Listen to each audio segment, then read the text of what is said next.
Britain had been at war for more than 2 years, and it had already suffered the Blitz. So Britain was pretty shabby, it was pretty run down. There were large bomb sites all over the place, properties were boarded up, tarpaulins over things. There was rationing, of course, there was the blackout. It was certainly a nation at war, and it rather shocked a lot of American troops. Of course, not everybody's experience was the same. While those in the cities had to contend with the bombing and the strict rationing, the freedom of the countryside and its natural resources helped make the war years that little more bearable for those living in rural areas.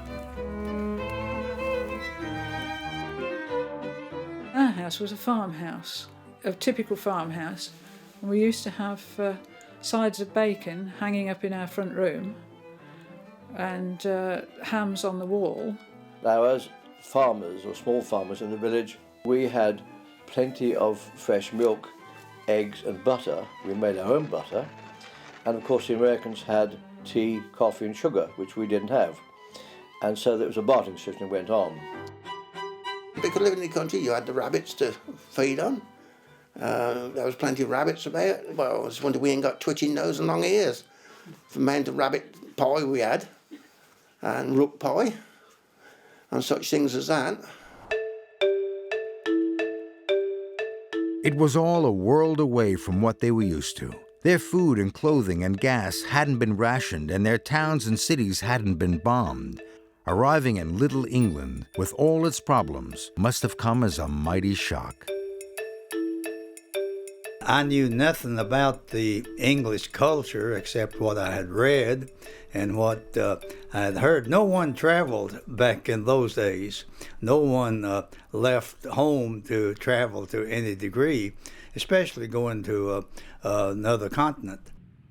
I really didn't have a pre-impression. I didn't really know what to expect, but I was pleased with what I saw, the overall friendliness of the people, despite some reports to the contrary. I didn't know a doggone thing about England or anything at that particular time, and I still don't know much about it. The U.S. authorities understood that young servicemen might have, problems adjusting to life in Britain.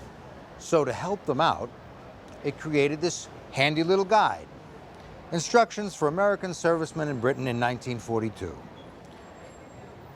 Originally, this was a 6-page pamphlet. The author was unknown. But one thing was for sure. He was a shrewd little cookie.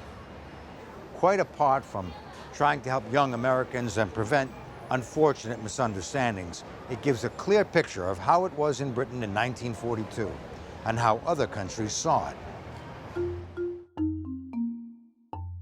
It tells them, for example, that the British do not know how to make a good cup of coffee. You don't know how to make a good cup of tea. It's an even swap. That might even still hold true today. It reminds them that British money is in pounds, shillings, and pence. They won't be pleased to hear you call it funny money. The British Tommy is especially touchy about the difference between his wages and yours. Naturally, you'll be interested to know about your opposite number, but you can understand that 2 actions on your part will slow up the friendship. They are swiping his girl and not appreciating what his army has been up against. Yes, and rubbing it in that you're better paid than he is. Well, there are differences, that's true. For instance, we drive on the right side of the road, but in Britain... Films were also used to help the young servicemen adapt to living in Britain. This one, called Know Your Ally, was made in 1944. 2 years on from the Instructions for American Servicemen in Britain pamphlet, it seems that the coffee hadn't improved much. And anyone who ever drank coffee over there knows why there'll always be an England. Is your coffee all right, sir?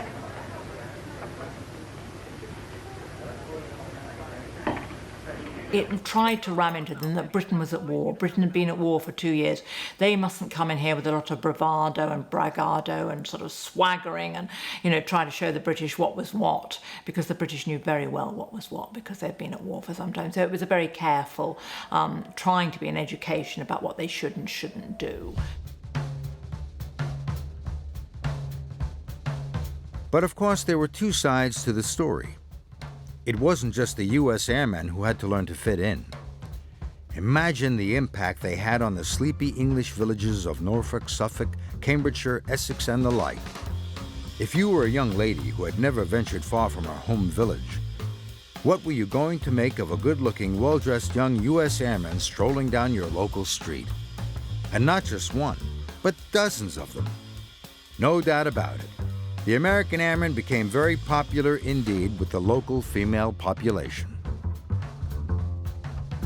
I mean, there's no doubt about it. The American uniform at its best is very smart. We used to go to our local dance hall, and the girls would always favour the boys in uniform, you know. They treated girls like princesses, and they weren't used to that.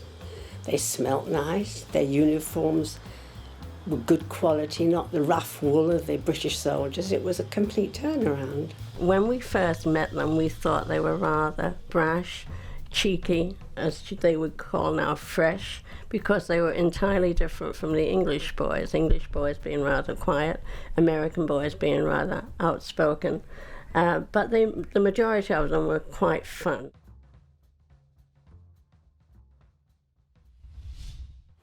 But not everyone was quite so impressed.